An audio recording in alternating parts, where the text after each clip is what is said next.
삼투에 대해 생각해 본 적 있나요? 우리가 생존하는데 꼭 필요한 것 중 하나가 바로 물입니다.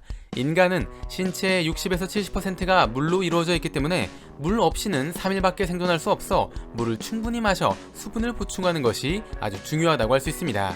특히 위급한 상황일 때, 재난 상황일 때, 구조가 필요한 상황일 때 물의 중요성은 더더욱 커지게 되죠.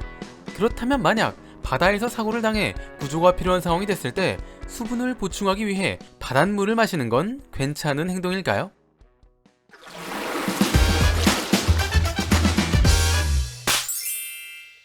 바다에는 물이 넘칠 듯이 있기 때문에 위급한 상황이 되어도 물이 부족해 죽을 일은 없겠구나 하는 생각이 들기도 합니다. 탈수 증상이 있어 빠른 수분 흡수가 필요할 때 물 대신 나트륨이 많이 있는 이온 음료를 마시기도 하니 이보다 더 많은 나트륨이 있는 바닷물은 효과가 훨씬 더 좋을 수 있겠다는 느낌이 들기 때문이죠. 우리 몸속에 흐르는 모든 액체를 체액이라고 합니다. 어떤 물질에 염류가 얼마나 있는지 나타내는 것을 염류 농도라고 하죠. 체액의 염류 농도는 0.8% 정도 됩니다. 이 농도가 일정하게 유지되어야 세포가 정상적인 활동을 할 수 있기 때문에 염류 농도를 유지하는 것은 아주 중요합니다. 우리가 주로 마시는 생수의 염류 농도는 0.0033% 정도 됩니다. 체액과 비교했을 때 염류가 거의 없는 수준이기 때문에 한 번에 너무 많은 양의 물을 마시면 염류 농도가 낮아져 위험해질 수 있습니다.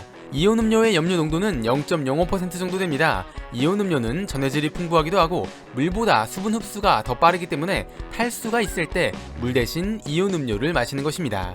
바닷물의 염류 농도는 3.5% 정도 됩니다. 물, 이온 음료, 체액과는 비교도 할 수 없는 수준이죠.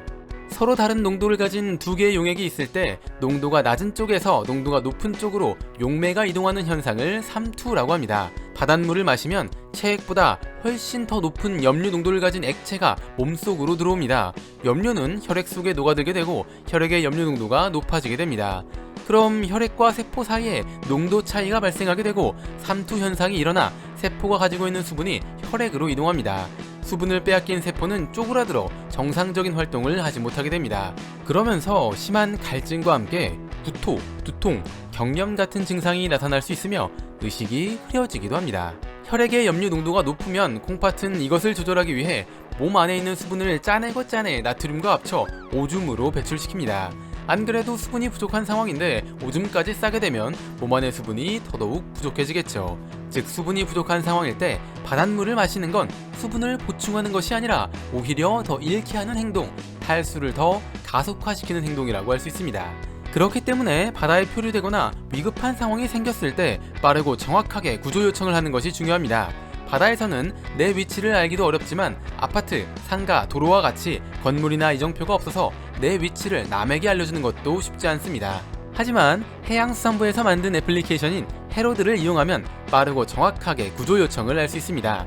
앱에서 터치하는 것만으로 내 위치를 위도와 경도로 정확하게 바꿔서 문자 메시지로 해양경찰청이나 소방청에 신고할 수 있으며 음성통화가 불가능한 경우 그림으로 신고하는 것도 가능합니다. 또 신고 후에도 다른 사람과 사고 위치를 실시간으로 공유할 수도 있습니다. 뿐만 아니라 물이 들어오거나 빠지는 간조, 만조 시간을 알려주는 물대표까지 확인할 수 있으니 배를 타거나 낚시, 레저 활동을 즐기시는 분들은 필수, 바다에 놀러 가시는 분들도 설치하면 좋을 필수적인 앱이라고 할 수 있습니다.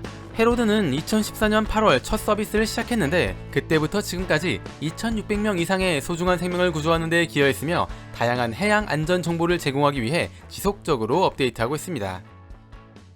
뇌를 채워줄 은덩어리 지식들, 오늘의 은잡지 영상은 여기까지입니다.